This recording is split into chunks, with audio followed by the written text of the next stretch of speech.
నమస్తే, నేను మీ అవార్ శ్రీనివాసరావు, మంగళగిరి టైమ్స్కు స్వాగతం. ప్రస్తుతం మనం మంగళగిరి నియోజకవర్గ తెలుగు మహిళ అధ్యక్షురాలు ఆరుద్ర భూలక్ష్మి గారి నివాసంలో ఉన్నాం.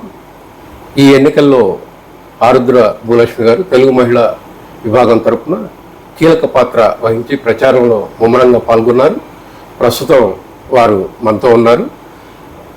ఈ ఎన్నికల నేపథ్యంలో ఆరుద్ర భూలక్ష్మి గారి కుటుంబ నేపథ్యం, వారి రాజకీయ పరిస్థితులు, రాజకీయంగా ఎదిగిన క్రమం తెలుసుకునే ప్రయత్నం చేద్దాం. నమస్తే అండి. నమస్తే అండి. మేడం గారు, మీరు మంగళగిరి నియోజకవర్గ తెలుగు మహిళా అధ్యక్షురాలుగా ఉన్నారు. బహుశా మంగళగిరి నియోజకవర్గంలో తెలుగుదేశం పార్టీ ఆవిర్భించాక తెలుగు మహిళా విభాగానికి టౌన్, రూరల్ అలానే అధ్యక్ష పదవులు ఉన్నాయి. తొలిసారిగా మీరు నియోజకవర్గ మహిళా అధ్యక్షురాలుగా ఎన్నికయ్యారు. ఈ పదవి ద్వారా మీరు చేపట్టిన కార్యక్రమాలు, ఆ వివరాలు తెలియజేస్తారండి? తప్పకుండా అండి. నారా లోకేష్ బాబు గారు మొట్టమొదటిగా నాకు మహిళా అధ్యక్షురాలుగా నియోజకవర్గానికి ప్రకటించినందుకు ఆయనకు ధన్యవాదాలు తెలియజేస్తున్నాము. మొట్టమొదట అధ్యక్షురాలు పదవి తీసుకున్నప్పటి నుంచి కూడా ఎంతో నైపుణ్యంతో నారా లోకేష్ గారు చేపట్టిన స్త్రీశక్తి కార్యక్రమాన్ని నిర్వహిస్తూ మహిళలకు, ఎంతోమంది మహిళలకు ఉపాధి కల్పించే కార్యక్రమం అది. చాలా మహోన్నతమైన కార్యక్రమం, ఎవరు ఎప్పుడూ చేయని కార్యక్రమం. రాష్ట్ర వ్యాప్తంగా కూడా మొట్టమొదటిసారి స్త్రీశక్తి కార్యక్రమం ద్వారా దాదాపు 4,000 మంది పైగా మహిళలకు ఉపాధి కల్పించిన కార్యక్రమం అది. చాలామంది మహిళలు కూడా ఉపాధి పొంది ప్లస్ జీవితాల్లో ఆనందం వ్యక్తం చేశారు. వాళ్ళందరి కళల్లో ఆనందం చూసి నన్ను ఆ పదవిలో ఉంచి నాకు ఆ బాధ్యతలు అప్పగించినందుకు నారా లోకేష్ బాబు గారికి ధన్యవాదాలు తెలియజేస్తున్నాను. మీరు నియోజకవర్గ తెలుగు మహిళా అధ్యక్షురాలిగా స్త్రీశక్తి పథకాన్ని చాలా ఛాలెంజింగ్గా తీసుకువెళ్ళారు. అలాగే ఎన్నికల నేపథ్యంలో తెలుగు మహిళల మాటామంతి అనే కార్యక్రమాన్ని అనేక గ్రామాల్లో, నియోజకవర్గంలోని అనేక గ్రామాల్లో నిర్వహించినట్టు తెలుస్తుంది. ఆ స్పందన ఏంటండి? మాటామంతి కార్యక్రమం ద్వారా ప్రతి గ్రామంలో ఉన్న మహిళలు ఎక్కడ ఏ వృత్తి చేసుకుంటున్నా వాళ్ళ దగ్గరికి వెళ్ళి వాళ్ళకున్న సమస్యలు తెలుసుకొని లోకేష్ గారి దృష్టికి తీసుకెళ్లడం జరిగింది. అలాగే గ్రామాన ప్లస్ పొలాల్లోకి వెళ్ళాము. గ్రామీణ ప్రాంతాల్లో ఉన్న ఏదన్నా పని చేసుకునే వాళ్ళు ఉంటే వాళ్ళ దగ్గరికి వెళ్ళి వాళ్ళ స్థితిగతులు తెలుసుకొని, పొలాలు ప్లస్ ఫ్యాక్టరీలో పనిచేసేవాళ్ళు వాళ్ళందరి దగ్గర కూడా వెళ్ళి చిన్న చిన్న వృత్తులు చేసుకుంటూ మహిళలు ఏ విధంగా సమస్యలు ఎదుర్కొంటున్నారు, వాళ్ళకి రానున్న రోజుల్లో ఏం చేస్తే బాగుంటుందనే విధంగా మేమందరం ముందుకెళ్ళాం. అవన్నీ సమస్యలు తెలుసుకొని నారా లోకేష్ గారి దృష్టికి తీసుకెళ్ళాం. గతంలో నారా బ్రహ్మణి గారిని కూడా తీసుకెళ్ళి చూపించడం జరిగింది. తను కూడా చాలా స్పందించడం జరిగింది. మహిళలకు రానున్న రోజుల్లో మంచి భవిష్యత్తు ఇచ్చే విధంగా కార్యక్రమాలు ముందు చేద్దామని మాట ఇచ్చారు బ్రహ్మణి గారు కూడా. మేమందరం కూడా గర్వపడుతున్నాం నారా లోకేష్ గారి సారథ్యంలో పనిచేసినందుకు. చాలా సంతోషం అండి. మీరు తెలుగు మహిళా నియోజకవర్గ అధ్యక్షురాలు కాకముందే, అంటే ఉమ్మడి ఆంధ్రప్రదేశ్లో విడిపోయాక మన ఆంధ్రప్రదేశ్లో తెలుగుదేశం పార్టీ తొలిసారిగా అధికారం చేపట్టింది. ఆ టైంలో మీరు మార్కెట్ యార్డ్ చైర్పర్సన్గా చేశారు. అది కూడా మంగళగిరి మార్కెట్ యార్డ్ చరిత్రలో కూడా తొలి మహిళా చైర్పర్సన్గా మీరు ఒక రికార్డు సృష్టించారు. మార్కెట్ యార్డ్ మహిళా చైర్పర్సన్గా మీరు మార్కెట్ యార్డ్కి సంబంధించిన పనితీరు, అక్కడ ఏమేమి విజయాలు సాధించారండి? తొలి మహిళా మార్కెట్ యార్డ్ చైర్మన్గా గతంలో నారా చంద్రబాబు గారి సారథ్యంలో పనిచేయడం జరిగింది. అప్పుడు మొట్టమొదటిసారిగా మా యాదవ్ సామాజిక వర్గానికి ఆ పదవి కేటాయించడం మా యాదవ్ సోదరులందరూ కూడా సంతోషాన్ని వ్యక్తం చేశారు. ఎవరు ఎప్పుడూ చేయని విధంగా మేము జన సమీకరణ చేసుకొని మార్కెట్ యార్డ్ చైర్మన్ పదవిని ఎంతో ఉన్నతంగా, ఎవరు మహిళలు చేసినట్టు కాకుండా పురుషులతో సమానంగా ఆ పదవికి తగ్గ న్యాయం చేశానని ప్రతి ఒక్కరు కూడా చెప్పడం జరిగింది. నాకు కూడా అప్పుడే బయటకు రావడం, ఫస్ట్ టైం బయటకు వచ్చిన మహిళని. అలాగే పదవి కూడా నాకు కొత్త, రాజకీయాలు కొత్త అయినా కూడా వాటన్నిటినీ తెలుసుకొని అవగాహన చేసుకొని పదవికి ఎక్కడా ఏ లోటుపాట్లు లేకుండా పదవిని పూర్తి చేసుకున్నాను. 2014 ఎన్నికల టైంలో మీ కుటుంబంలో అత్యంత భారీ విషాద ఘటన చోటు చేసుకుందండి. అది చాలా బాధాకరం. ఆ పరిస్థితుల్లో మీరు చాలా మానసికంగా కుంగిపోయి ఉంటారు. అయితే మీరు ఆ విషాద ఘటన నుంచి తేరుకొని పార్టీలో మీరు చురుకైన పాత్ర వహించడానికి మీకు స్ఫూర్తిదాయకంగా నిలిచింది ఎవరండి? మా కుటుంబ నేపథ్యంగా మేమందరం కూడా మాట్లాడుకొని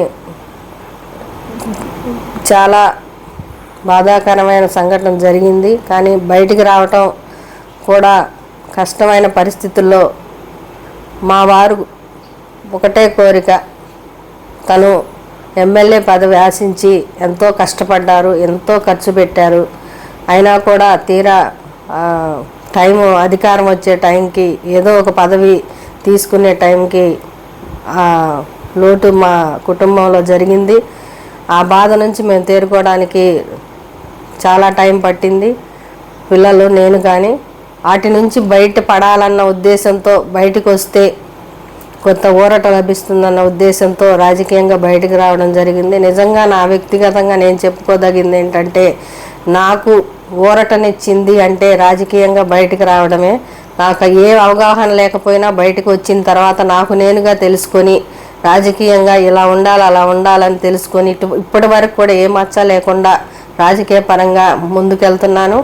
నా కుటుంబ పరంగా కానీ రాజకీయ పరంగా కానీ నాకెవ్వరు కూడా అందరూ సహకరించిన వాళ్ళే. నేను అందరితో స్నేహపూర్వకంగా ఉంటాను కాబట్టి రాజకీయంగా బయటకు వచ్చినా నేను ఎటువంటి ఇబ్బందులు ఎదుర్కోలేదు. ఈ రోజున చూస్తుంటే మహిళలు అనేక ఇబ్బందులు ఎదుర్కొంటున్నారు.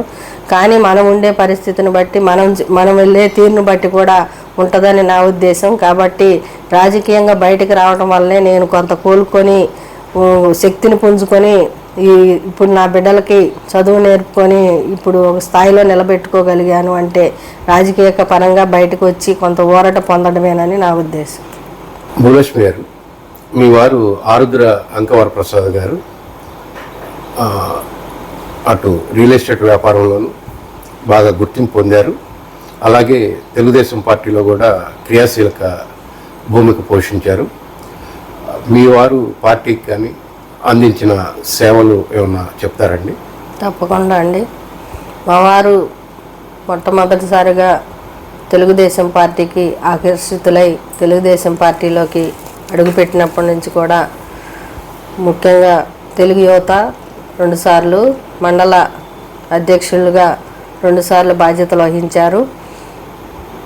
రాజకీయంగా ఆయనకి ఇంట్రెస్ట్ ఉండడం వల్ల ఎంతో ప్రతిపక్షంలోనే ఆయన 10 సంవత్సరాలు గట్టిగా ఖర్చు పెట్టడం కానివ్వండి, ఉత్సాహంగా పాల్గొనడం కానివ్వండి, చాలామంది ఆయన్ని ఎగతాళి కూడా చేసేవాళ్ళు. ఎందుకు ప్రతిపక్షంలో ఉన్నప్పుడు ఇంత ఖర్చు పెడుతున్నావు, చంద్రబాబు నాయుడు గారు అధికారంలోకి రారు, మీరు ఎందుకు అంత ఖర్చు పెడుతున్నారని ఎంతమంది నన్ను కూడా హేళన చేశారు.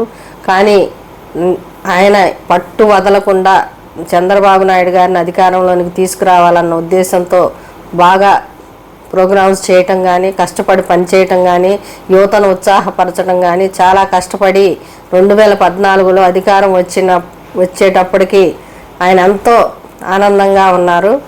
2014 ఎలక్షన్కు ముందు ప్రచారం చేసి యువతను ఉత్సాహపరిచి చంద్రబాబు నాయుడు అధికారంలోకి వచ్చేటందుకు మన నియోజకవర్గంలో కానివ్వండి ఎక్కడైనా కానీ యువత పాల్గొనే విధంగా చేసిన అంకవర ప్రసాద్ గారు, అలాగే రాష్ట్ర వ్యాప్తంగా కూడా అనేక మంది యువత కూడా ఈయన్ని ఆదర్శంగా తీసుకున్నారు. అలాగే కుటుంబ నేపథ్యంగా వచ్చేసరికి మా వారు పెద్ద కొడుకు, మా వారు కాకుండా ఇంకిద్దరు తమ్ముళ్ళు, ఒక చెల్లెలు ఉన్నారు. నన్ను పెళ్లి చేసుకున్న తర్వాత 2000 సంవత్సరంలో ఉద్యోగపరంగా మంగళగిరి రావడం జరిగింది. ప్రాపర్గా మా వారిది తుళ్ళూరు మండలం శాఖమూరు గ్రామం. అయితే ఉద్యోగపరంగా మంగళగిరి రావడం జరిగింది. 2001 నుంచి మేము ఇక్కడే ఉండటం, ఆయన ఉద్యోగం చేసుకుంటూ ప్లస్ తెలుగుదేశం పార్టీకి ఆకర్షితులై పార్టీలో క్రియాశీలకంగా పాల్గొని అనేక విధాలుగా పార్టీకి అనుకూలంగా ఉంటూ ఈ విధంగా చేసుకుంటూ వెళ్తూ సడన్గా 2014లో అకారణంగా సడన్గా చనిపోవడం జరిగింది. మేమందరం కూడా ఆ బాధ నుంచి తేరుకోలేక చాలా ఇబ్బందులు ఎదుర్కొన్నాం. చాలామంది ఈ మరణ వార్త వినగానే చాలా బాధపడ్డారు. తర్వాత ఆ బాధ నుంచి కోలుకోవడానికి ప్లస్ ఆయన చేసిన పార్టీలో క్రియాశీలక బాధ్యతలు కానివ్వండి, ఆయన ఆశయాలు ముందుకు తీసుకెళ్లాలన్న ఉద్దేశంతో నేను రాజకీయంగా నాకైతే అంతకుముందు అవగాహన అయితే లేదు. రాజకీయంగా ఆయన చేసేవన్నీ చూస్తూ ఉండేదాన్ని ఇంట్లో. అలాగే ఆయన ఆశయాలను ముందుకు తీసుకెళ్ళాలి, కులపరంగా కూడా చాలామంది నన్ను బయటికి రమ్మని ఒత్తిడి చేయడం జరిగింది. అందువల్ల కూడా నేను బయటికి రావడం జరిగింది. బయటికి రావడం వల్ల నేను కొంత ఊరట పొంది రాజకీయంగా తెలియని విషయాలు తెలుసుకోవడం జరిగింది. నా పిల్లల్ని పోషించుకోవడానికి కానివ్వండి, కొంత శక్తిని పుంజుకోవడం జరిగింది. ఇంట్లోనే ఉంటే అదే ధోరణిలో ఉండి నేనేమైపోయేదన్నా నాకే తెలియదు. అలాంటి పరిస్థితి నుంచి నన్ను బయట వేసింది ముఖ్యంగా చంద్రబాబు నాయుడు గారి కుటుంబం అని నేను గర్వంగా చెప్పుకుంటున్నాను. ఇప్పుడు ఇష్టానం మీ వారికి ఇచ్చిన గుర్తింపును మీకు కూడా ఇచ్చారని అనుకుంటున్నారండి? తప్పకుండా ఇచ్చారండి. అంటే మార్కెట్ యార్డ్ చైర్పర్సన్ అంటే ఆరుద్ర వరప్రసాద్ గారికి గుర్తుగా మీకు ఆ పదవి ఇచ్చారని మీరు భావిస్తున్నారా? అవునండి. ఈ మార్కెట్ యార్డ్ తొలి చైర్పర్సన్గా మీరు ఎంపిక కావటం, ఆ సమయంలో మీరు మార్కెట్ యార్డ్కి సంబంధించిన చేపట్టిన పనులు ఏమైనా చెప్తారండి? తప్పకుండా అండి. మార్కెట్ యార్డ్ చైర్మన్గా నేను బాధ్యతలు చేపట్టినప్పటి నుంచి కూడా మార్కెట్ యార్డ్లో ఉన్న కొన్ని రైతు బజారుకు సంబంధించి కొంత మార్పులు చేయడం జరిగింది. అలాగే ఎప్పుడూ లేని విధంగా లింక్ రోడ్స్ కేటాయించడం జరిగింది. దాదాపు 40 లక్షలకు పైగా లింక్ రోడ్స్ నియోజకవర్గంలో రైతులకి ఇబ్బందులు పడుతుంటే వాళ్ళకు అందించడం జరిగింది. ప్లస్ రైతు బంధు పథకం కింద లోన్లు కూడా అందించడం జరిగింది. పంట నష్టం జరిగినప్పుడు వాళ్ళందరికీ పరామర్శించి చంద్రబాబు నాయుడు గారి ద్వారా వాళ్ళకి నిధులు కూడా అందించడం జరిగింది. ఇవన్నీ చేసుకుంటూ మహిళా మార్కెట్ యార్డ్ చైర్మన్గా ఒక విధమైన పద్ధతిలో వెళ్తూ మహిళా మార్కెట్ యార్డ్ చైర్మన్గా మంచి పేరు తెచ్చుకున్నానని నేను భావిస్తున్నాను. చాలా సంతోషం అండి.